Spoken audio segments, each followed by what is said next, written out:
This is the I Read Comic Books podcast. I am your host, Mike Rappin. With me this week, two spectacular human beings, Kara Szymborski. Hey. And Nick White. Hey. Thank you both for joining me this week. I'm really excited to talk about today's topic, where we have a special guest. He's not here for the first half, but he will be here for the second half. But before we get into all of that, let me ask the question I ask every single week. How have you been? How have comic books been? Let's start with you, Nick. Well, because I'm old, when anyone asks me that question, it inevitably just turns into an answer about the weather. Right. And it was raining cats and dogs last night in Michigan, so that was nice. It's an ample opportunity for things to ice over tonight. I don't think they're supposed to. Things are just Nick, fucking insane. The primary Nick, you were concern the of the grumpiest old Midwesterner. man. Yeah. It's Michigan's been so bad. Like, I don't even, like, I have 3 weather apps. God, I need a rocking chair on my porch, and I need to, send petty notes to the neighbors who don't cut their grass evenly or something like that. It's desperately needed. Nick is 67 and lives in the Midwest, everyone. Yeah. Beyond that, I've been playing some Banner Saga lately, which is a great sort of kind of Viking epic turn-based strategy game with a really strong narrative element, and it forces you to make all sorts of decisions that a decisive leader would handle well, which of course means that this game is a fucking nightmare.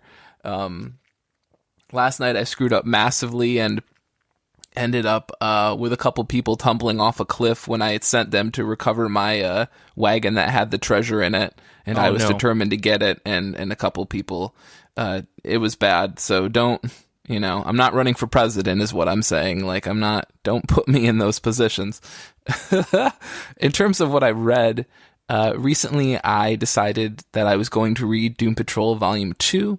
This is written by Gerard Way, art by Nick Darrington, Tom Fowler, and Michael Allred, colors by Tamra Bonvillain and Laura Allred, and letters by Todd Klein.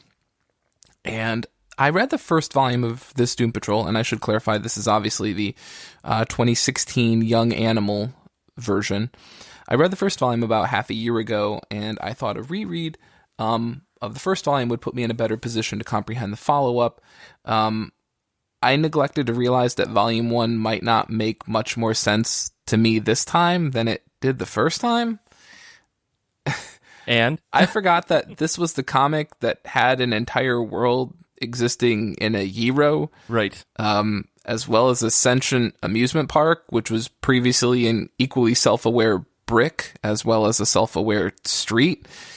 And that this Ascension amusement park existed inside of a cabaret, which existed inside of an ambulance, which had made enemies that were made up largely of vector graphics. Sure.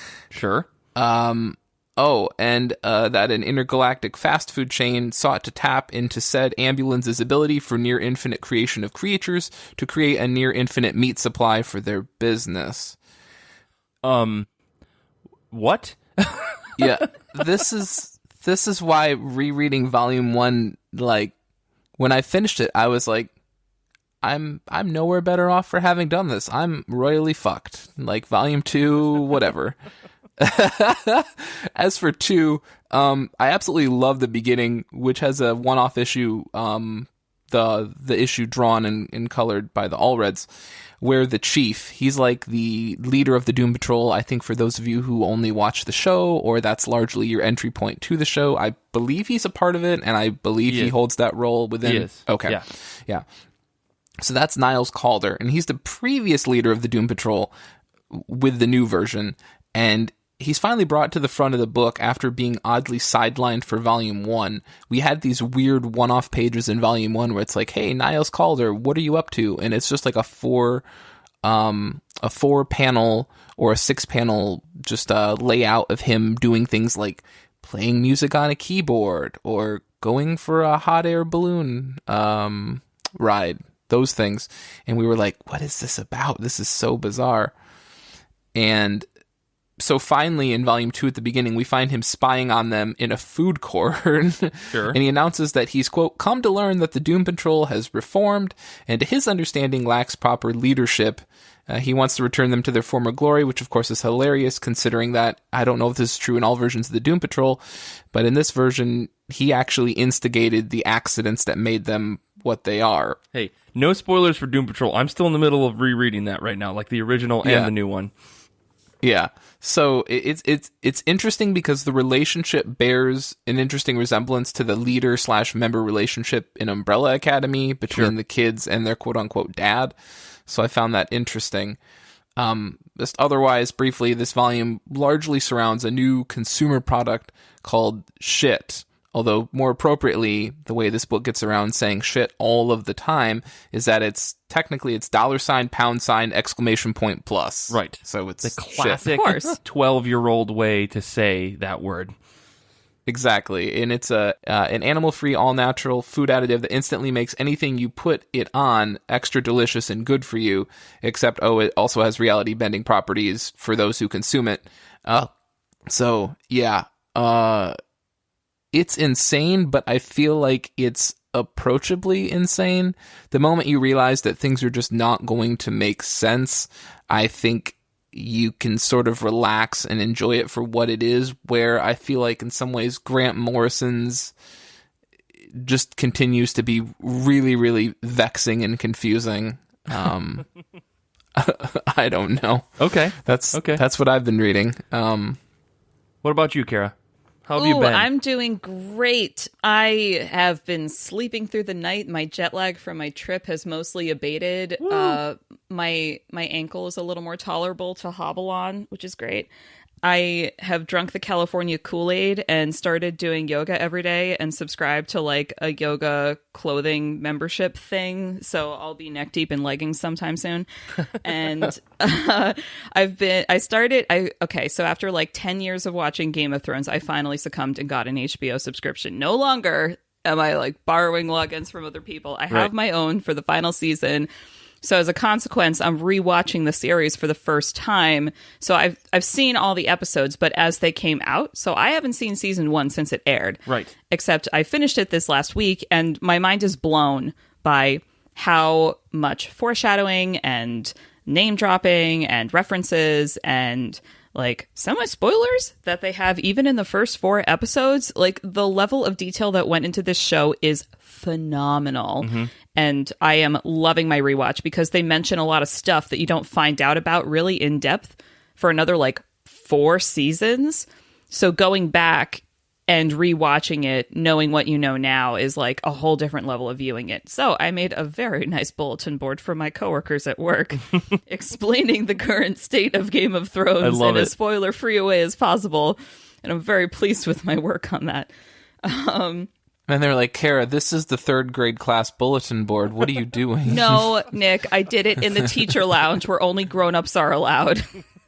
Right, okay. Yeah. So, in terms of comics, on my to-read list, I got Sleepless because Mike said I must. And yep. And then I realized my library has some copies from a French creator named Penelope Bagieux. And one of her new books, which I haven't read yet, is called Brazen. There's an English translation, and it's all about like badass women throughout history. So I'm like, it's Women's History Month. I am for sure reading this. So that's next. What I did read this week, because my whole life since coming back from Bali has been like being totally obsessed with the KonMari method of tidying up. Right. So there is a manga called The Life-Changing Manga of Tidying Up by Marie Kondo, and it is illustrated by a mangaka named Yuko Uramoto, and it's so cute. It's basically like the whole Marie Kondo tidying method, but like put into this manga story of this like single like 20-something woman living in Japan whose life is like a disaster zone. and Marie like helps her see that she's just like hoarding all these things from exes, and it's keeping her back from finding her one true love, which is the cute boy next door. And it's really cute. It's such a cute thing, but it like includes all the relevant lessons from the life-changing magic of tidying up, the original book. Right. And like if you watch the Netflix show, like you'll see all that stuff here, and they even like make jokes about Marie Kondo like essentially being a tiny fairy because she's like really diminutive in stature and like super cheerful and cute, and like she wears all these cute little like outfits, and everyone expects her to show up in like cleaning clothes, and she's like, no, everything I own sparks joy, so I'm gonna wear like my pretty skirt. And I'm like, yes, do it. So I read the manga. It's super precious. Highly recommend if you're into this method, or if you just like cute little manga that teach you things. That was my comic adventure this week. That sounds great. I didn't know that the manga was actually like a little narrative story. I thought it was just kind of like a loose narrative with some instructions on how to do that. That's actually really fun that it's a narrative it's an story. Actual narrative. Yeah, it's that's really cool. Cute. It's like even includes that requisite moment where the girl like accidentally trips and falls on the dude that is cute, and they're like lying on the ground, and she's on top of him, and they're both flustered, and she runs away, and I'm like, yes, cliches, yes. Tropes, let's do it. I'm holding off for the Avengers crossover. I'm just not buying in at this point. I'm just not. I'm sorry. Like, oh boy. Oh man. Maybe like Marie Kondo has to like tidy up Doctor Doom's fortress. Mm-hmm. I think that maybe at that point I would get on board, but I could see Tony Stark getting really into this. Yes. I could totally see him like showing up at Stark Tower and be like, I'm throwing everything out. Nothing sparks joy except for Tony. Everything is gone. And then Steve will be in the corner like, what about me? He's like, you can stay too, but everything else is gone. I'm waiting for this fanfic. For me this week, I read. So I wasn't here last week, and so I read a bunch of comics. But I do want to mention, I reread Doom Patrol Volume 2. This is strictly for the Doom Patrol read series that Paul and I are doing on Patreon. So if you want to know what I thought about that, Paul and I recorded episode 2 today, and we're going to do the rest. I think that's coming out in the middle of April, so look forward to that. Quick shout out to a friend of the show, Anam. She's someone who lives in New York who keeps asking me, when are you going to talk about this? When are you going to talk about that? And so I did read Umbrella Academy, and she was like, when are you going to talk about that? Because I'm watching the show, and I read the comic. And I will say, I read through volumes 1 and 2. I think I minorly talked about this. Maybe I didn't. I don't know. I've been talking to people about Umbrella Academy a lot recently just because it's kind of all the rage. And so this is Gerard Way, Gabriel Ba. Fantastic little book. First volume and the second volume kind of need to just be smashed together into one big story, because the first volume sets all of the story up, and volume 2 actually executes in giving us a like story beyond just origin, which I really appreciate. Gabriel Ba's art will always forever be something I love and then suddenly hate and then love again and then suddenly hate. I can never really find my place with his art. There are times when I'm just like, holy shit, this guy nailed it. And there are times where I'm like, what is going on in this page? I can barely follow it. But on the whole, I did enjoy both of the volumes. I think that this reads a lot like Grant Morrison's work. I think this reads a lot like Casanova. This reads a lot like some of these wild and crazy out there comics that just take the limits of what should be considered realistic and flip it on the head in order to tell just a bombastic out there story. And so for that reason, I really did like volumes 1 and 2. I really like this. I'm really excited to read volume 3. For all of the things that I maybe didn't like about the book, there are way too many things that I did like about the book that outweighs them. So like net positive for me on Umbrella Academy. And I'm not trying to give it like a 2.5 star review by saying that, but I do think this book suffers from some just weird inconsistencies, which are probably the result of delays during the book's release, maybe lack of focus, which I think Gerard Way has fixed in his new series, where he's actually working on this full time, not also being in My Chemical Romance, like when he was maybe in doing Umbrella Academy. And Nick, I'm waiting for you to chime in and say, but My Chemical Romance was broken up at that time. I don't care. No, you're right. They talk about this in the forward or afterward to the volume. He says that he was having to write it while on like the tour bus and everything, and I don't think it was Yeah. I don't think that's necessarily like a thing to knock it for, because the book does read wholly. Like I read it both volumes in 2 sittings, and I feel like if you read it like that, there are some pieces that feel a little clunky, but on the whole, the book works really well. So I did enjoy it. I'm going to read the rest of it when it comes out in trade. I'm trade waiting it, but I've heard good things about the next volume that is currently being released by Dark Horse. Finally, I do want to mention I read One Dirty Tree, which is a book by Noah Van Sciver. This is an autobio comic about Noah's life as a new cartoonist and as a child growing up. So the story follows him as a cartoonist as he's working to really get his first big book published, which is Svante Bukowski from, or not first big book, but first independent work, getting published by Fantagraphics. And it's him kind of dealing with his life at the time, and then we flash back to him as a child where he grew up in a house of 9 kids. His family they were Mormons, and so they lived in New Jersey, and we get to meet his whole family, his mom and his dad. His dad was kind of ultimately a deadbeat. His mom had to work really hard supporting the whole family. Eventually his dad just leaves, just disappears off the face of the earth, leaving his mom with 9 kids, and they lived in this house called, it was 133 something street, and they ended up just calling it One Dirty Tree. And I really enjoyed this book. I think this is by far Noah's best work so far, and I've been reading a lot of his stuff as of late. I really just enjoy the work that this guy puts out. What's funky about this book is that you do hear about Noah's brother, Ethan Van Sciver. And for anyone who pays attention in the comics world, yes, this is that Ethan Van Sciver, kind of one of the faces of Comicsgate. And it's interesting to see this guy as a kid, and he's just working on this Cyberfrog comic, and he's just a kid. And at the end of the book, I wasn't sure how like in depth he was going to go with his brother, because it's obvious. It's 2019. This book came out in late 2018. Like the whole Comicsgate thing is pretty on fire when this book comes out. And by no means does he damn his brother or condemn his brother, but by no means does he act like he's some savior. He gives him a shout out, as his brother was a prolific comic book artist for years, and he says, my brother supported me all throughout my cartoonist days when I was trying to make it in the world. And I think that's really interesting, because like his brother made it big. He was working at DC, and I don't mean to like compare Noah to his brother Ethan, but it's just interesting to hear that side of things without him going into any details about how he feels about his brother now or whatever.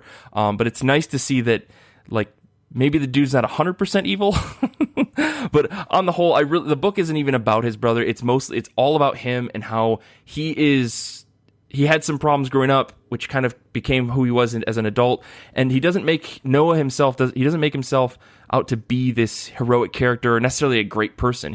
I think he portrays this book pretty honest, and it feels really, really raw. Like he was being honest, telling something that he maybe just needed to get out to the world. Like he needed to create this art to get something out. And I loved it from beginning to end. I couldn't stop reading it once I picked it up. So if you're looking for something interesting and independent, I really recommend One Dirty Tree.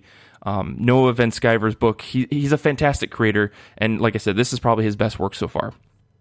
But anyways, let's move on. Let's talk about comics that are coming out this upcoming week. March 13, 2019 is when comic books will be dropping. Let's talk about what we're excited for, and let's start with Kara. Okay, so IDW is apparently putting out a new Transformers book, Transformers #1. That's, I know, but it starts like in Cybertron pre-war, so you're kind of seeing the start of the war between the Autobots and the Decepticons, and how that might have happened. And some of my favorite Transformers fan fiction has taken place during this time period, so I'm interested to see an official take and not just a Romeo and Juliet star-crossed lovers kind of situation between Autobot and Decepticon situation, which I love. But obviously IDW is not going to do that. Or will they? Will they do that? They put out more than meets the eye. I don't know. I know. I know. That's what I'm saying. We live in a brave new world. Yes. So that obviously, and I, like any #1 is going to be an interesting jumping on point for people who are like, oh, Transformers sounds good. What do you mean you're on issue 50? I don't have time or money for that. Oh, #1? Yeah, that. And also from Archie Comics, Vampironica Volume 1 will be out in trade form. So if you've been digging the Archie horror line and you want to see Veronica as a vampire, do that. All right. The covers for those books are always really gorgeous to me. I don't know if I'll read this because I really have no interest in vampires, but But just the idea that it exists is kind of nice. Exactly. Nick, what about you? What are you excited for this week? Well, for me, it's the last issue of William Gibson's Alien 3, number 5. This is the stories by William Gibson. The adaptation script and art are by Johnny Christmas. Tamara Bonvillain does the colors, and Nate Picos is the letterer. This is the final issue of the series. For those unaware, famed sci-fi author William Gibson, the writer of Neuromancer, was hired to write the first draft of 1992's Alien 3 back in 1987. He would be the first of 10 authors to tackle the project. He would go on to write another draft the following year in 88. The first would be more tonally in line with Aliens, the second more in line with Alien. His script is notable for being the only one, including the shooting script, to explain how there could be xenomorphs on the Sulaco following the events of Aliens. Regardless, both drafts would be rejected. So, Nick, real quick. So there's xenomorph. What is Sulaco? I feel like I'm missing a little bit of context here. Okay. So, heads up. I'm going to give a few spoilers for the end of the film Aliens. That movie came out decades ago. It's okay. I haven't seen it yet. Oh, okay. And the beginning of the film Alien 3. So, I mean... Do you not want us to spoil it, Kara? Whatever. I'll just tune out for a minute. Just keep going. Okay. So, I'll make this real brief, everybody. So, just fast forward otherwise. At the end of Aliens, Corporal Hicks and Ripley and the girl Newt are put into sleep pods, and pretty much right around the beginning of Alien 3, both Hicks and Newt die upon impact on the planet. And of course that infuriated a lot of people. This book goes ahead and makes that not happen, simply put. So spoilers over for that. That's pretty much all you need to really know. Okay. In that regard, relating to the films. It's an interesting script. It basically revolves around the Union of Progressive Peoples, which are basically an allegory for the USSR, and the United Americas, aka the United States. And both are basically developing the xenomorph as a biological weapon for fear that the other is doing the same. AKA, it shouldn't surprise anyone that a movie being written at the end of the 80s would have parallels with the Cold War. Right. It has an interesting premise. You start with, like, the Sulaco is that ship at the end that they're in the sleep pods on. And the Sulaco has navigational failure, which their ship accidentally enters the territory of the UPP, and the UPP says, well, fair game. And they go ahead and they board the ship. Except the DNA that was embedded in Bishop at the end of Aliens becomes an egg, a facehugger attacks the crew, and everything goes south from there.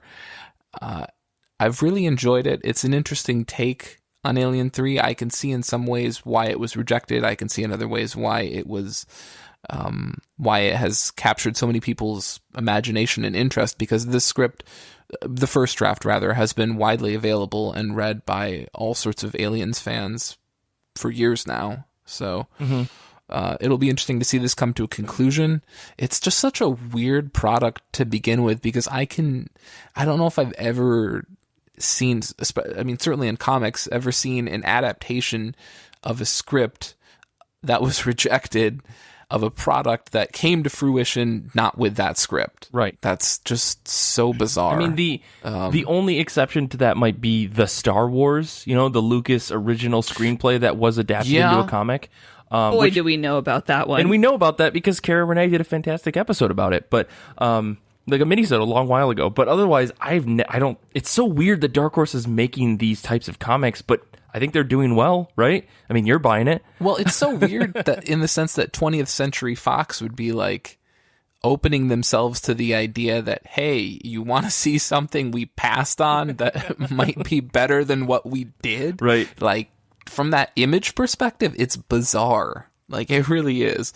But maybe everyone's just owned up to the fact that Alien 3 was a piece of shit. And anyone who tells you otherwise is just trying to be a fucking edgelord. Oh, jeez. But you're liking the series. This is the final issue, so you've been buying it since the beginning. I mean, Johnny Christmas's art is fucking phenomenal in this. Christmas's art is good. I will admit that I've ordered my shop to get me the variant covers for every month, just because it's been a fantastic rotational run by, I think Paolo Rivera did the first cover, Tradmore did another, Christian Ward is doing the last cover. Oh, wow. Daniel Warren Johnson is doing another. So when I heard about that, I was like, just get me those. Those sound amazing. Yeah. So that's great. Well, for me this week, I'm excited for, no surprise here, Age of X-Men, Apocalypse, and the X-Tracts. This is by Tim Seeley with art by Salvador Espin. Apocalypse is a good guy? ? I actually don't really know anything about what this series is, but it's Age of X-Men, so let's just keep this truck a-moving. What is an X-Tract? So that's the thing. I think this is supposed to be the series about the rebels inside of this Age of X-Men universe. And they are a group of mutants that I believe think that emotion and love and creating babies the old-fashioned way, not coming out of eggs, is the way to do things. And so they're rebelling. I forgot this was what this series was about. Yeah, it's Age of X-Men is the wildest ride I've ever been on, and I don't want to get off. It is so crazy, and I'm here for all of it. I haven't been keeping up on my weekly books because I've just been like digging through graphic novels that I just really want to read. But I've been loving every single issue of all of the Age of X-Men stuff. Has just been batshit, and it's in the best way possible. Like Lonnie Nadler and Zach Thompson, who I believe crafted this whole Age of X-Men universe, they did a really good job forming the bubble and limitations and saying, here's what will always be. You cannot break from these 3 tenets. Otherwise, do what you want. And it's worked really, really well. I'm very excited to see what this issue is about, because I cannot even fucking imagine Apocalypse as a good guy. And if he's not a good guy, then like, what is this book even about? So somebody's rebelling against this overarching, X-Men rule the world, and they kind of police things, and you can't love anybody. I don't know. Bishop went to jail for this. That was what last week's issue was about. He was in love with Jean Grey, and then he went to jail for it, and it wasn't his first offense. He had been in love with other people, or maybe Jean. I don't know. Sorry, Kara. Go ahead. What? I'm just over here saying what, because I'm so confused. But also, all this apocalypse talk reminded me of something that happened earlier this week. We were talking about the X-Men at work, and one of my very, very dear coworker friends said, oh yeah, my favorite one is the one about Apocalypse. And I think I almost shattered my teacup against the window and was like, you're wrong, it's First Class or nothing. Right. So I just got like really upset, because I was just like, they made Oscar funny story. Isaac That's blue. actually exactly what happened. I'm currently on probation. It just made me so upset. I was like, how is that your assessment? That movie was garbage. Yeah. The series it's based off is garbage. We're all trash here. Like, what are you doing? Yeah, that's wild. I mean, oh my God. I don't even Mike, want to start talking about Dark Phoenix, because it makes my blood boil. Oh, but Mike, can you promise that at Chicago, when we're all in C2E2 in a couple weeks, that you're not in public unless something on your body says X-Trash? Like, we can write it on your arm, we can write it on your face, you can wear a t-shirt, but I need people to know what they're getting into when they talk to you. Oh yeah, I'm 100% on board for that. That I will bring a Sharpie dedicated to writing X-Trash on my body at some point. Yeah, so C2E2 is going to be a whole big thing. I hope you guys are all going to be there. If you're going to be at C2E2, please let us know. I'll say that before we go into the break here, because we're going to be at C2E2 and we're going to be living it up. Every single member of I Read Comic Books, like the regular cast as it is today, is going to be there, including our boy Xander. And Tia and I are flying in from New York. Kara's coming in from California. All the folks in Michigan are driving down. We're meeting in this central hub, and I don't know if Chicago's going to survive it. So get ready for that. I'm going to meet like everyone for the first time in person. It's going to be wild. I'm so excited. This is going to be the greatest weekend. But we're going to take a break, and when we come back, we are going to talk to a beloved friend of ours, Scott McGovern. He's such a fantastic dude, and he's going to be on the show in just a second. So we'll be back in just a minute.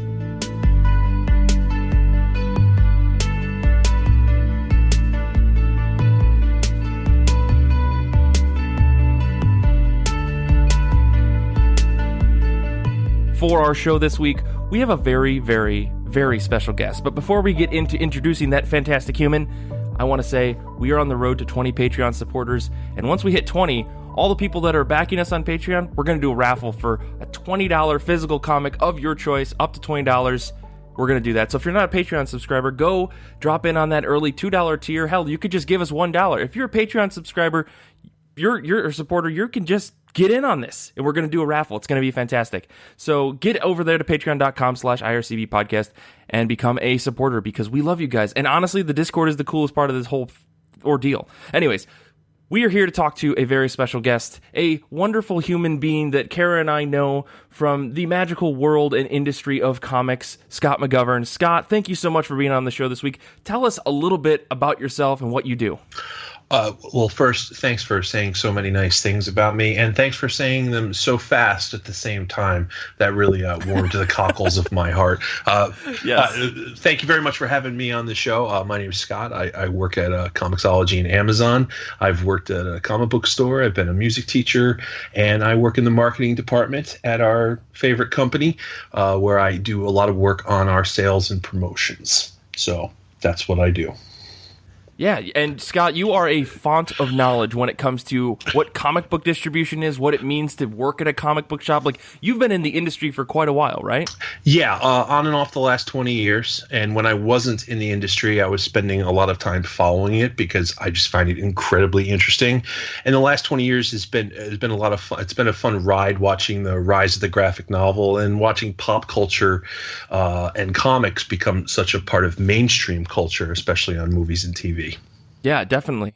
I would argue that Scott is the only man alive outside of the actual previews company who knows previews on the level that he does. Right. I mean, yeah, Scott, I watched you give a presentation all about how the direct market works and how it's worked in the past over the many, many years. I mean, you seem to be like on the pulse with this stuff. Like, what got you super into it? Well, I got lucky. It was actually about 20 years ago. I had been just started getting back into comics after having lapsed during the 90s. And my comic book store, the guy who did the comics every week, I walked in the day after he got fired. And I said, "Oh, are you guys hiring?" And they said, "Yes." And within a week, I had the job. And I really enjoyed it. Like, I really enjoyed like selling comics and talking to people about comics. And it was a really good time for content because Vertigo was kind of at its nadir. It was at its high point. And, you had a lot of great books coming out from them, from DC. This is around the time Joe Quesada and Bill Jemas took over Marvel and really kind of reinvented the entire company and brought in fresh talent. So I really enjoyed the content. I really enjoyed the job. And I really ended up enjoying the business because it was just unique and fun. And at that point in time, I had been reading comics for over 10 years on and off. And right. I really got into it. As for previews, as working comic retail, you spend so much time with that magazine. I mean, just tons and tons and tons of time. And then in my experience working at Comixology, when I first got hired, I was working on the pull list. So I wasn't just reading the magazine, I was now helping process 2,000 plus items every month and looking at everything from comics, single issues to variants to one shots to graphic novels to DVDs to Blu-rays to even baseball cards for a little while. So right. I've been kind of lucky with the jobs I've had where I was able to really get in depth with a lot of the particulars of the industry. When you're doing ordering at like a retail level, you're either, I was one of those people who's like, I'm going to order the most width of product that I can to try and help grow the customer base. That's not true for every comic book store. There's a lot of people who just, they want to order their Hulk and their Batman and their Thor and maybe, the 2 copies of Walking Dead for their couple customers, and they're fine with that. And that's just the way some of the stores work. But for me, it was all about the variety. So in order to be really up on that variety, to really feel comfortable with that product, I really had to learn about it and learn about the publishers. And also the other thing I would say is when I first started working, the internet wasn't a toxic place. So there were a lot of the creators were just originally getting online and had their own message boards, and this is before social media. And some of them were really well run, and as a result, like there was a lot of information sharing without all of the toxic behavior that you see on Twitter and Facebook. So I came in at a good time. Can I say a publisher perspective counterpoint to what Scott was just describing about previews and ordering and trying to order outside of what you know is already going to sell.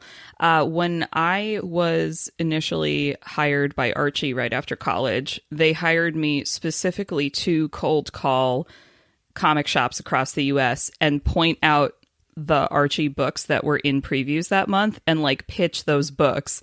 And so my experience with the direct market ordering system professionally was me, first of all, finding all these comic shops, because fun fact, there is no like comprehensive nationwide list. And then just calling them and saying, hi, I'm Kara for Archie Comics, and I want to tell you about what we've got on order this month. And the range of reactions from, I know how to use previews, to, okay, like, obviously young female person, let me listen to what you have to say, was fascinating. So, interesting.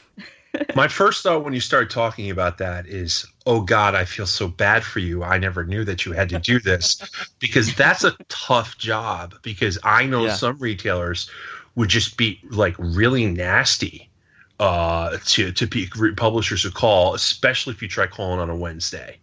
They'd be like, what are you doing? Do you know what today is? Today's the day I make my rent. You can't be calling me. Like, so I didn't know you did that. That's insane. Good for you. But I mean, I'm so sorry for you at this. I became very close friends with Google Maps that summer, because I would literally like Google like comic shops in states, then look them up on Google Maps and Street View to see if the information was actually accurate and there was actually a shop there. And if there was actually a shop there according to Street View, then I would try calling the number and see if they would actually pick up my call. And as a shy introvert who hates talking to people on the phone, this was my personal hell. So that was a time of immense personal growth for me. Kara basically used this to run a racket, more or less. You know? She's like, hey, I looked in Google View. I see that it's you standing in front of your shop with your kid. It would be a real bad thing if anything happened to that little guy. Nick. 7 copies of Afterlife with Archie. Or so if I called your comic shop in 2012 and you wondered how I got your number, it's because I stalked you on Google. I'm sorry, but it was my job. Right. The internet was not nearly as locked down as it was in 2012. Now, to get things back a little bit on topic, Nick, you're like a pretty prolific user of the preview system. So you're coming at it from the consumer side. I mean, I used to be the same way until I started going to Midtown Comics, and then I didn't have to worry about ordering anything at all in the magical world that I live in. Yeah. But Nick, I mean, what's your perspective on how this whole thing's work? Have you ever used previews to buy like a t-shirt or a DVD? Because I always forget that those things are also in the very back of the previews order book. Right. I mean, good God, like everything is in previews for better or for worse, from figurines to any sort of fan related paraphernalia that they're into, of course. I've never done it for any of that stuff, partially because I'm not a figurine person, but also because it seems like anyone from people who work at shops to people on Reddit will tell you that it seems like so many times out of whatever, that people who order these things end up having them come into the shop broken, and then they get reordered, and then they get reordered, and then they get reordered. So, I've ordered a thing. I ordered a thing for previews that wasn't a comic. It was cast your mind back to the Wolverine movie, where Hugh Jackman spends most of his time shirtless. So they released a figure of him shirtless, and I needed it. So I had to order it through my local comic shop, through previews. And they were like, you want what one? I'm like, the shirtless one. I'm speaking English. Work with me. They're like, you're going to have to be more specific, man. We have several of those. No, so I got it, and it was fine. And it was on my desk at Comixology forever. And everyone was always like, oh, God. And I was like, but look at him. And Kara's like, they're like, excuse me, and Kara's like, give me the half naked man. But now it actually, I actually sold it this past summer. I went through a lot of my comic stuff and tried my luck at selling it on eBay, and that was my highest resale value item. I made double my money. I made double my money on that. I lost money on every other thing that I purchased, but that one, everyone wants shirtless Wolverine. I mean, I'm not surprised there. But sorry to scare you, Mike. No, listen, we've done whole episodes of me just talking about my love of X-Tracts. We don't have to get into it. But I mean, so we're here, to talk about some of the direct market stuff. I mean, Nick, I know we passed around an article. I don't know if you got a chance to read it, but there's this big thing where the direct market is starting to become kind of like a bottleneck in some ways, right? For comics. And I think there's a lot of discussion around, is the future of comics not just the direct market, like given the success of a lot of individual graphic novelists who sell through typical book publishers. I guess, Scott, my question for you is that you've got a lot of familiarity with it. Like, what do you think do you think the direct market will continue to survive like the next decade, given your experience with it? Yes. All right, that's it. Wrap it up. We're done here. All right. Go on, Scott. That's the end of this episode.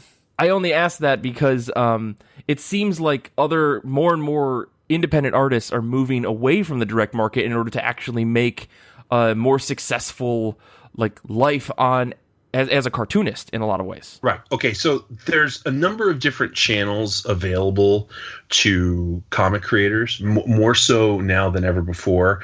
You can go through bookstores. You can go through digital. You can do Kickstarter. You can start your own website.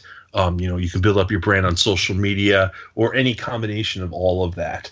But most of that applies to non-superhero comics because there really aren't a lot of successful non-direct market superhero comics out there, maybe just a handful, and they eventually seem to get grabbed by one of the publishers and published in previews and through Diamond.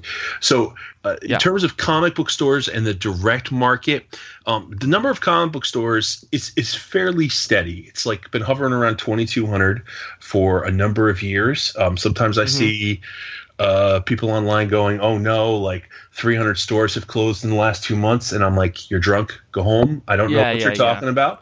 If that was really true, you'd hear about it from everybody because orders would drop across the board. You'd see it in the sales charts that Diamond releases every month. With that many stores, it's hard for me to see that number of stores shrinking unless there's a massive economic downturn. And while we're probably due for another recession, I don't think a depression is in the cards unless the world gets even more chaotic. So I don't. Scott. I'm trying not to. And thanks again, Kara, for being so positive today. I really truly appreciate that. And I should point out that Scott and Kara used to work together for a long time. So this isn't just Kara coming on being mean spirited. There's a lot of love here. There really is. It's just Kara being Kara. That's really all it is. Oh, did I say that? My bad. Oh, Kara, what? No response. Yeah, okay. That's what I thought you were going to say. So I think in terms of the direct market, it's in a good place. There's a lot of really good product being published. I just think right now a lot of the stores are struggling with ordering. And you kind of see it with that link that was shared around is that there's a lot of product being published. There's a lot of variants out there.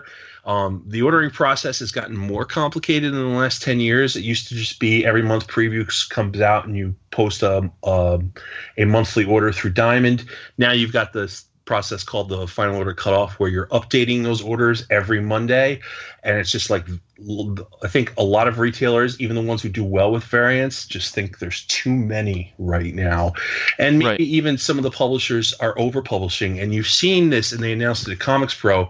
A couple of the publishers, IDW and Boom, and even DC have said, hey, we're cutting back a little bit on the number of single issues that are being published because there's just too many.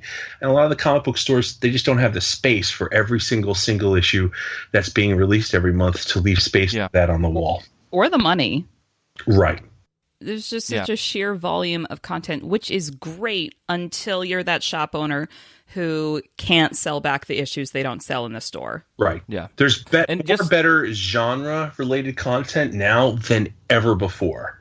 Even though, if you take a look at the number of books that Marvel and DC are publishing versus what they've historically done over the last 10 or 20 years, IDW, Boom, Image, Dark Horse, Valiant, they're all publishing, a lot of genre-related content. And the problem is, the stores may only be selling a couple copies each of these, but they're still selling them versus 10, 15 years ago, half that product wasn't even available. Right. I mean, and just for clarification here, there's an article from Comics Beat that Nick found and passed on to me, and I passed on to everybody else, about a retailer named Brian Hibbs had like a 10-point plan for the comic industry based on this thing that we're basically talking about here. The final order cutoff date being a big point of the article, and I'll make sure that's in the show notes if you want to familiarize yourself with it, because I think we're probably going to touch on a couple other points like that. We haven't even gotten close to Nick's paragraph of notes that he's got, so I want to at least give Nick a chance to jump in here with some of this because I think it's really good.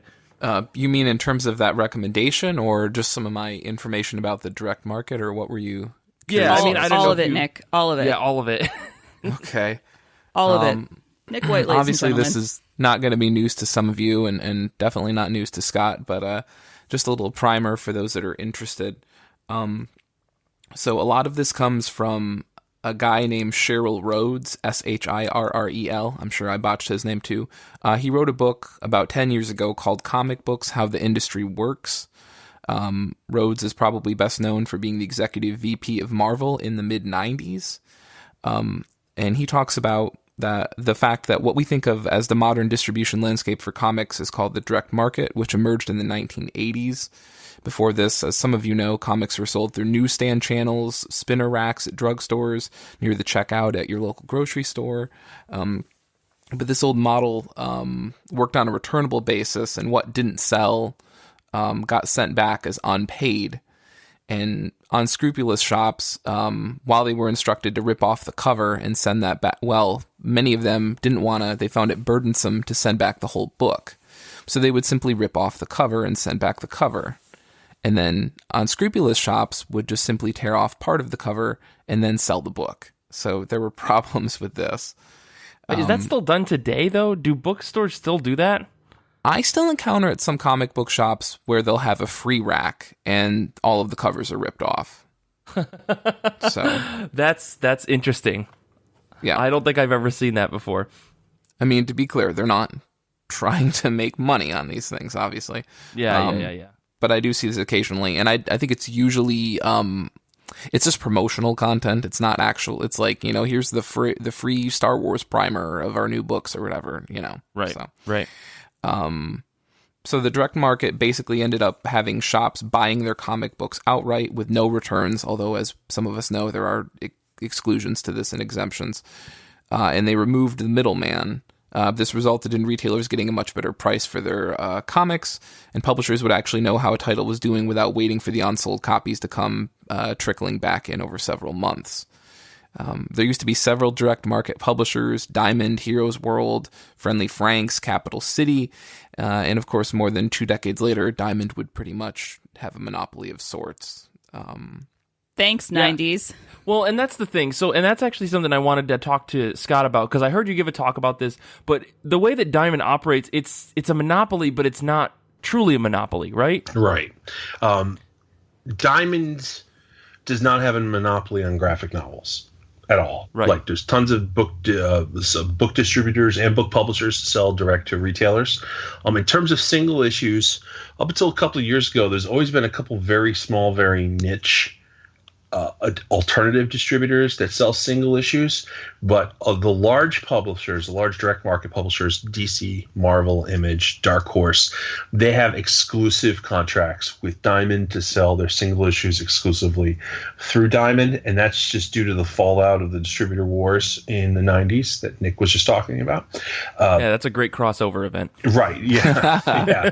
And there's a lot of reasons for why things worked out the way they did with the distributors in the 90s, but one of them was that Marvel decided to buy a distributor and distribute themselves, and within like 18 to 24 months it had all fallen apart, and they just went back to Diamond on their hands and knees and said, hey, we'll just do it exclusively through you.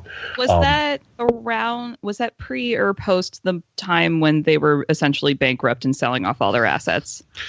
I believe that was pre, and it helped lead into the bankruptcy, but I would have to double check that one, to be honest with you. Marvel, how far you've come.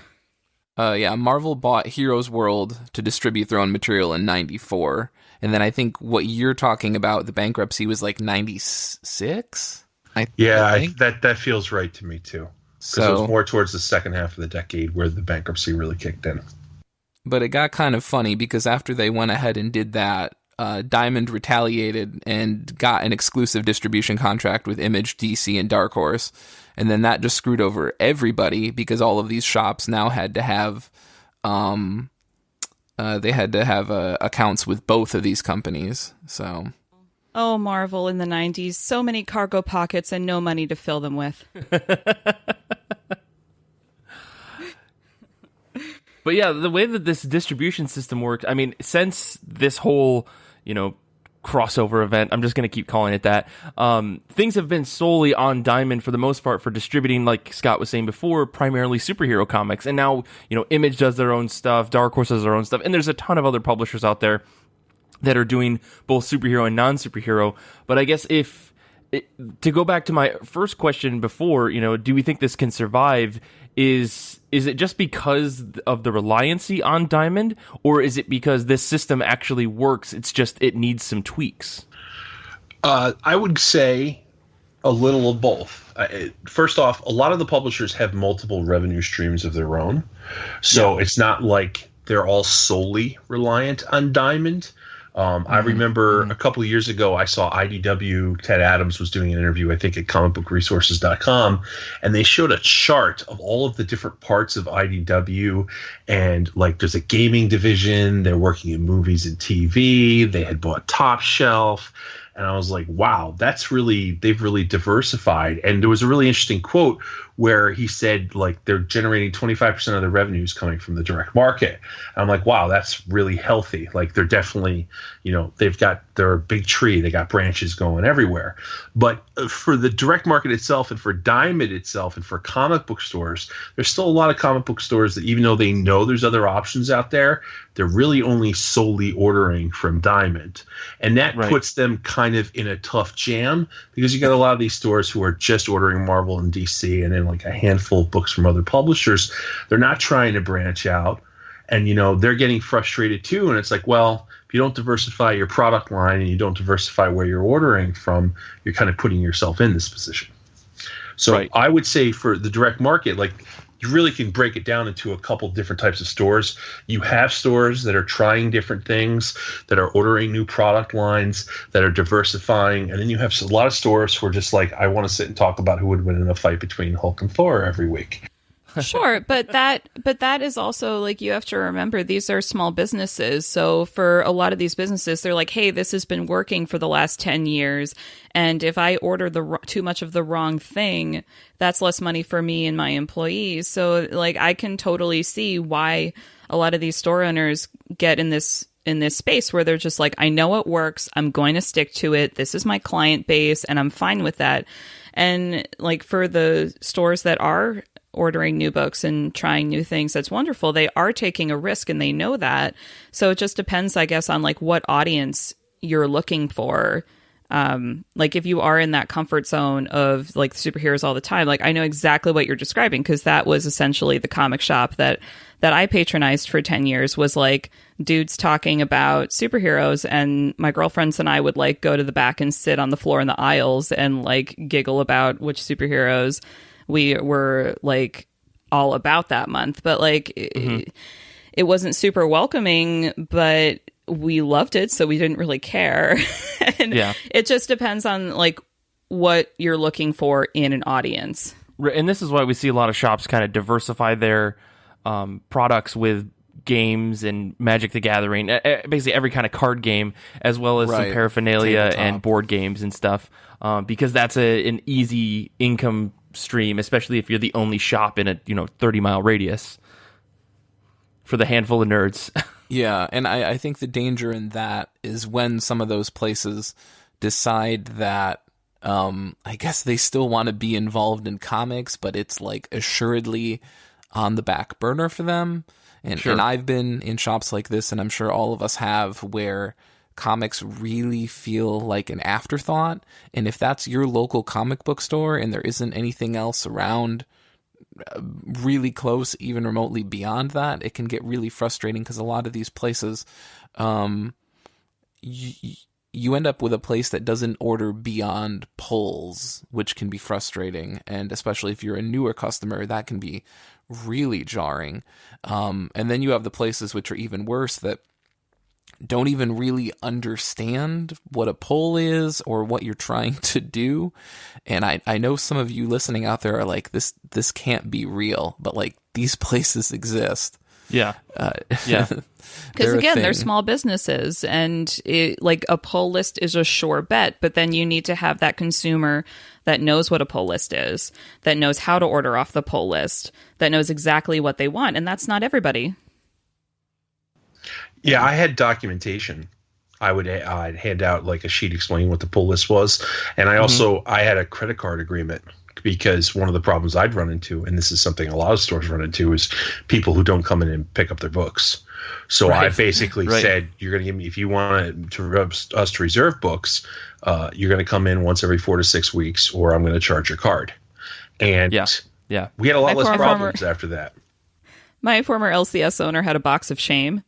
That was just like all the folders of people who hadn't come in a couple months to pick up their stuff would end up in this box, and it would sometimes sit on the front counter if it got really bad. There was one dude who had a folder that there must have been like 100 books in this folder. And I remember just like looking at it as a high school student who was like relying on babysitting money to buy my comics and just being like, who are you? What is your job that you can afford like these $4 books like stacked up to the ceiling? What is going on? I mean, I've been that guy before, in that I was in college and didn't have any money but still had a pull list, and like I had been shopping at my shop for probably 4 years, and so they knew me. They knew that I wasn't gonna just totally ghost them. But I remember there was a day I went in after probably 4 months after not buying anything, and I checked in with them and called them and be like, hey, I'm gonna come. I just need to wait for an actual amount of money to come in that I can afford all of this, or at least most of it. And the day I left, I had to leave with like a grocery bag or two's full of comics, just because there was so many.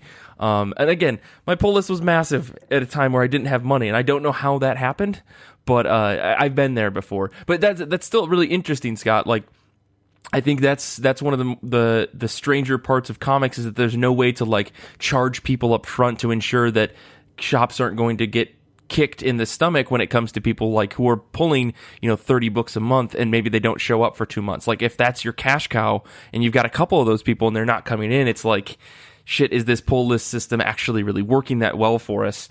And that's where something where like Comixology's pull list system, or like the Legacy Comics pull list system, or supposedly Diamond is rolling out their own pull list system where people can reserve their stuff and be accountable for all of their work, rather than just the comic book shop owning some of that like accountability, right? Right. And those people who don't show up to pick up their books, I mean, generously you could call them deadbeats. Sorry, Mike. I guess that was you at one point in time. That ties up. This was a while ago for me. Listen, my comic shop was like a half-hour drive for me. I didn't have my own car. Sometimes I couldn't get there for a couple months, but I was always good for it. Okay. Yes, exactly. But it ties up cash flow, because those retailers paid for those books on like Tuesday or Wednesday, and then that money is basically just collecting dust for a while. So if you can get people into the stores more often, they get their money back, they turn a profit, and they can reinvest that money into the business. So it's hard, because a lot of comic book stores,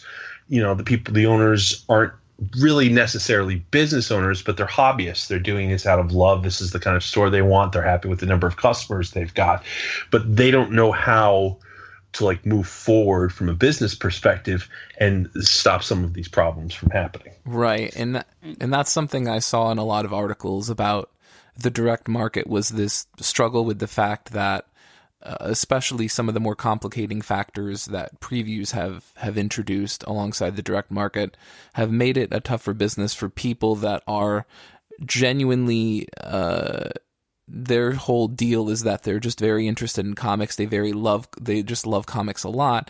And now it's sort of changed into an industry a little bit where it helps, or it really is necessary to be to some degree actually business savvy or have some experience with that side of things beyond what it used to be, because it's more requisite now. I don't know. No, you're absolutely right. Ordering is hard. It's hard work. And I say this, and it's not meant to be a joke, but it requires a lot of math. You have to sit down and go, if you're ordering 7 copies of a book, and you know that you're going to sell 2 copies off the wall. So you're ordering 9, 7 for a pull list and 2 for people that are ordering on the wall. How many more that are going to buy off the wall? How many more copies do you order? Like, do you go to 10? Do you go to 11? Do you go to 12? If it's something like Batman, where it's a bestseller, you're going to order extra copies because you know they're going to sell. If it's something like Squirrel Girl, you're probably not going to order any extra copies off the wall because in single issues, Squirrel Girl doesn't sell very well. But in graphic novel and hardcover, it does very, very, very, very well. Scholastic book fairs, libraries, etc. Kara, go ahead. Thank you. But you need to get past the first 3 floppies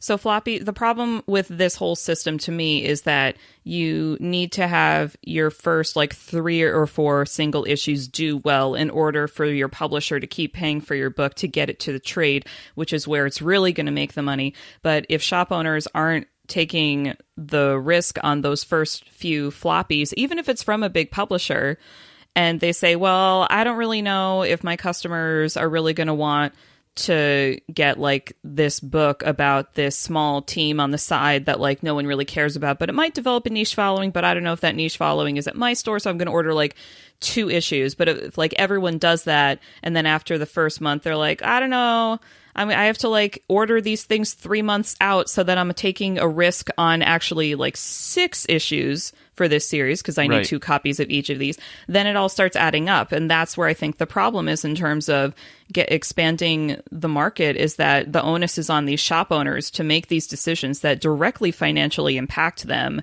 and they might not make those choices, which is totally rational, and then the publishers might not keep books going that really take a trade to build their stride and their fan base. Right. I would say this, just a minor rebuttal on that. I think it feels like these days a lot that DC and Marvel both fully understand the power of the trade regardless. And I remember when the New 52 rolled around, I think DC had their policy, which they then did inevitably break a few years later, but they basically said it took them 4 years, which is, I think, stellar for them.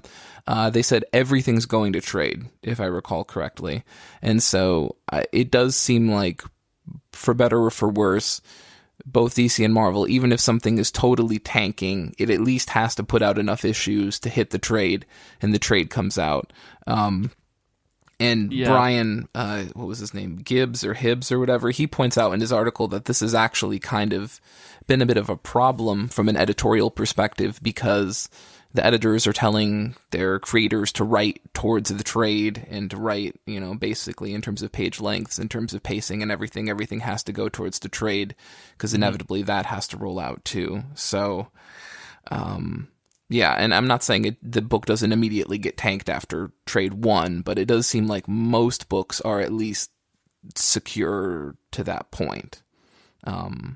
I don't know. Weird. I can't immediately think of anything that's gotten the plug pulled immediately after 2 issues and never seen a trade or whatever. There have been a couple. Other than that Clarion book at the end of the New 52, which never hit trade apparently. Yeah. Well, then I think this is a new development then, because I'm thinking my heyday of purchasing single issues was 10 years ago, and stuff would get dropped all the time. One of my favorite series of all time that DC was doing in the late 2000s was Shadow Pact, and that never went to trade, or they did the first volume, but the whole series, I still have my floppies. In one day I'll probably read them again because it was really good, but I'd love to have that in trade, and it's just not. I mean, Mike, I think you remember when I sent you those articles about the awkward position that DC was put in because Amazon had put up these placeholder pages for the trades months and months and months in advance. Right, and the DC was we never said we were going to do this. Yeah. Then Amazon's got these pages up and DC's oh shit. Scott, you were going to jump in. I was going to say, actually, one of the first New 52 books was Hawk and Dove by Rob Liefeld. And I don't Yes, think it it was. actually. I forgot about that. And I don't think it even lasted 7 issues. I don't think it even got to issue 6. And I'm almost 100% certain that they did not release a trade of it because the numbers for the single issues were bad. I've seen it because we pulled it out on shelves and laughed at it. Oh, Yeah. you did? Oh, Yeah. Wait, I goodness think they did gracious. have. I feel like I read that. I must have read that because I love Hawk and Dove, but I who gave them to Liefeld is my question. What percentage? I would love to Dan see. Didio at DC is a huge 90s fan, and that was Rob Liefeld's kind of like heyday. So I think he wanted to see if Rob Liefeld still had could draw an audience to the book. And Well, yeah, but maybe not for Hawk and Dove. Like, give Yeah, right. that's actually what Rob Liefeld. You know, it's what he actually first started on. He did some Hawk and Dove back in the late 80s, early 90s. Yeah, that's weird. So they were kind of returning him to these characters he had worked on once before. oh, I have so many questions. Yeah, that's a whole other discussion, I think. We're kind of running out of tape here. So, Scott, I mean, what are your thoughts on, I guess, the future of distribution, like about the direct market? What do you think can be done to potentially improve it? And if you don't have a solid, answer, that's totally fine. I realize I'm kind of putting you on the spot here, but I'd love to hear your thoughts on that. I don't think. I think the system that currently exists is in massive need of improvement for everybody, but I don't think it's on the verge of collapse. That's kind of where I sit with it. I think the biggest thing that would help the direct market is more new stores, and also existing successful stores opening up additional locations. That's a tough one to do because going from 1 store to 2 is really hard. Like that's harder than going from 3 to 4, because if you've made it to 3, you've found a system, you've got people you trust, you've got processes and procedures in place, you can go to 4 and then maybe you can go to 5. But a lot of the store owners who are just owning their own store, a lot of them are working 50 to 60 hours a week. How do they do that? How do they be in 2 places at once? Because no one's ever going to work as hard for your store as you are. Right. So in terms of distribution, I don't know that you're going to see an alternative to Diamond for single issues ever pop up or even really be successful. And I don't know why I honestly don't think it's necessary. I think there's more avenues online through whether it's digital or website or Kickstarter. There's more avenues to publish your own stories than ever before that don't rely on print single issues through Diamond. If somebody came up and said, I've got this great idea for a comic, here it is, I would say serialize it on the web and then sell it as a graphic novel in print. Right. Don't deal with single issues because it's such a hassle. You got to store them. Do you pay distribution costs at Diamond? You got to reprint them for yourself if you're going to shows. Stick with books. It's the better format. So in terms of the direct market, I don't see single issues ever doing more than they've done for the last 10 or 15 years. Some years they're up by a couple percentage points. Some years they're down by a couple percentage points. If the economy takes a bath again, maybe you're down by 8 or 10%, and then the next year you're down by 6%, and then a couple years later you're up by 4 or 5%. And a lot of the single issue sales, and we didn't really get into this, is driven by big events by DC and Marvel. Like when Civil War first came out or Blackest Night came out, those were really good. Right. Oh, geez, I just sent you down memory lane, didn't I? But in terms of the direct market, the number of stores has been fairly stable. I don't see that changing. I see in the long run for creators, there's going to be a lot more options in terms of diversity, in terms of how you publish your comic.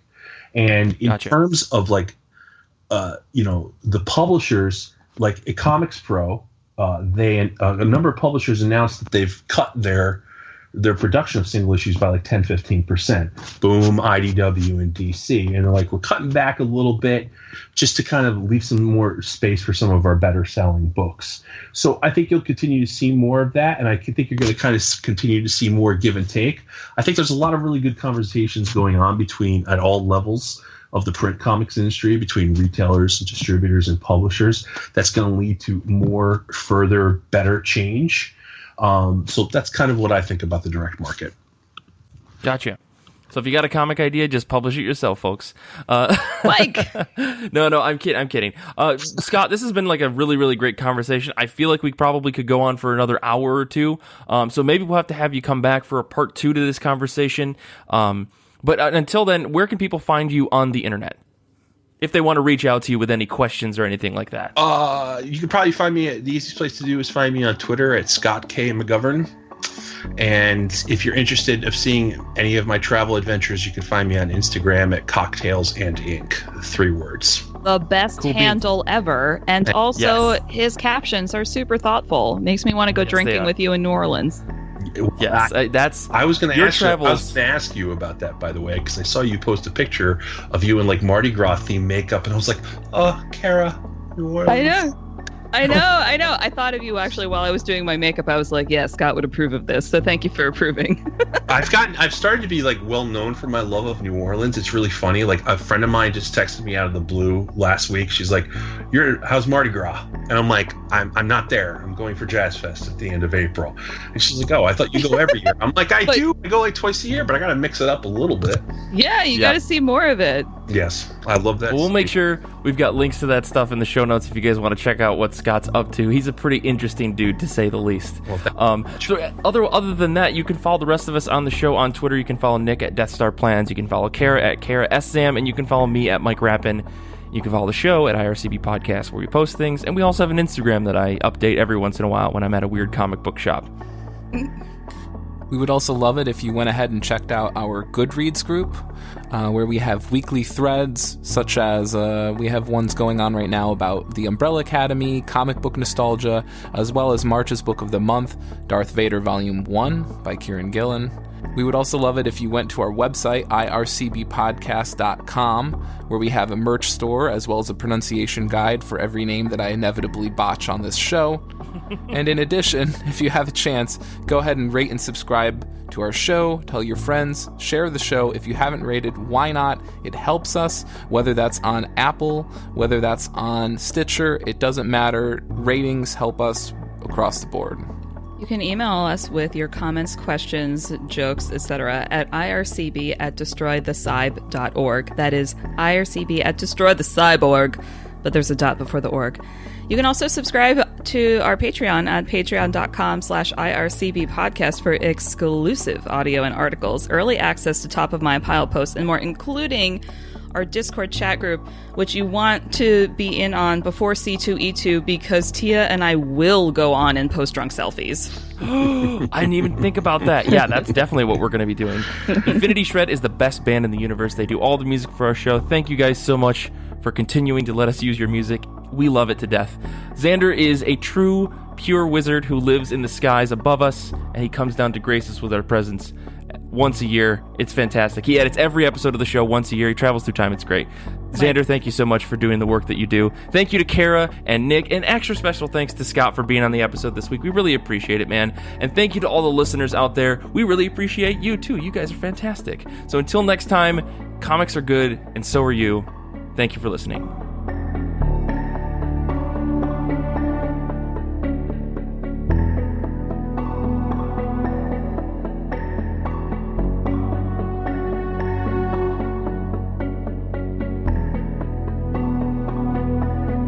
Okay, but are we in Chicago yet? Oh boy, I know, right? That's like the thing that like my whole world is circling around right now. Like, I have been looking forward to this weekend for like a year. When did we start planning this? It feels like a year. About 9 months ago? Yeah. 10 months ago? Yeah, it's been a thing. I can't believe that everyone's going. I don't even know what it's going to be like. I'm so scared, excited, anxious, worried, frightened. Well, it's all negative emotions for some reason. No! Well, it'll be interesting because Tia has a point, because everyone seems to be doing ECCC. There will be like less of a party vibe at C2E2, I think. Like, it seems like it'll be much more chill, but also we might recognize fewer people. So I don't know. We'll see. I've only been to that show once before, but I really liked it. So I'm just kind of like, get me to Artist Alley. Yeah, C2E2 is like, it's like New York Comic Con, but there is enough space to Actual move. space. Yes. Yeah. And I really appreciate that con. Like I said in the chat, like, it's a con that I started with. It was like my first big con that I really was going to, and I went to it for 5 years straight. Like, and every year was better than the last. So I'm very excited. This is like a homecoming in a weird way for me, because I haven't been in 4 years. Well, it's time. And then you get to roll deep with your whole squad. We'll be in one room one time for 5 minutes, but I'm excited about that. That's all that I want. I just need one photo and one I one expect cheers everyone for at BarCon. I don't know what you're talking about. Yeah, well, time in one I do room. too. I mean, I know, like, yeah, I think we'll all be at BarCon at least for a little bit. The BarCon and we were situation. talking about karaoke. Yeah, the BarCon situation at C2E2 is really weird because the bar is fucking teeny tiny. That's the only downside of it.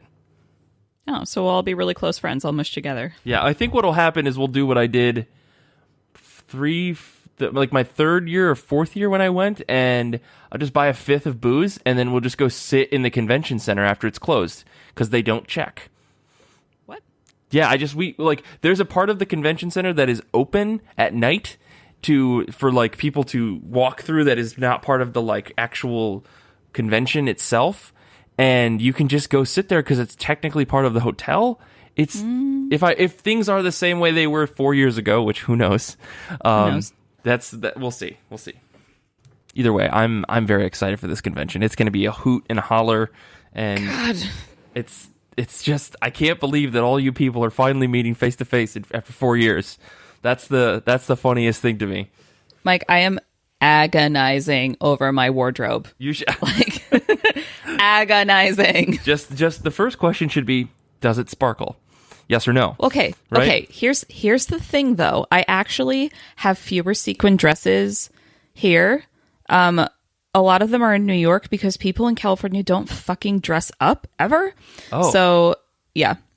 So, like, I bought this beautiful dress last year, and I waited a year to wear it because there was literally nothing to wear it to. So I finally wore it to, like, my school's holiday party and had a ball. So I'm definitely bringing that one because I actually brought it to Emerald City last year and didn't wear it because the day that Tia and I were, like, supposed to wear our all-out, like, ball gowns, we were both just kind of, like, jeans. Yes. So... Yes.